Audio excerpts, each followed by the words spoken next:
हे खालचे सीन बघा फक्त मी तुम्हाला जास्त काही रिव्हील करणार नाहीये.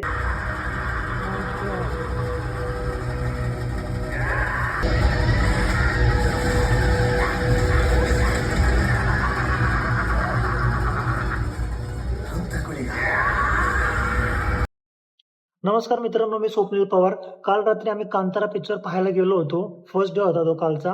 रात्री आम्ही तो पाहिला पिक्चर. पण ना त्याच्या अंगात जेव्हा देव येतो ना, एवढे डेंजर मारतो ना तो विलन लोकांना. तुम्ही खाली बघितले राजा बघा जेव्हा जंगलात जातो, का जातो ते तेवढा हसत जातो आणि थोड्या वेळात त्याच्या चेहऱ्यावरचं एक्सप्रेशन बघा, तुम्हाला कळेल कशामुळे झाले. थोड्या वेळात असं काय होतं, की राज एवढा शॉक होतो आणि हा जो सीन आहे ना, हा पिक्चरमधला सगळ्यात जबरदस्त सीन आहे मित्रांनो. जंगलात आदिवासी असतात, तेवढे डेंजर असतात ते फायटिंगला सगळ्याच बाबतीत.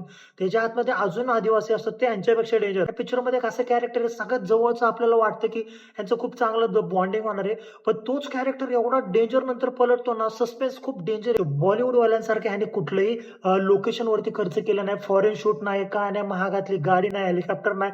अख्खा पिक्चर जंगलमध्ये शूट केलेला आहे. डायरेक्टरने हा जो पैसा लावला ना, व्ही-एफ-एक्स म्हणा, ग्राफिक्स म्हणा, एडिटिंग म्हणा, साउंड इफेक्ट म्हणा, असले जबरदस्त आहे ना. ॲक्टिंगला तर मी काही बोलू शकत नाही. ॲक्टिंग कांतारामध्ये पण भारी होती आणि कांतारा चॅप्टरमध्ये पण भारी आहे.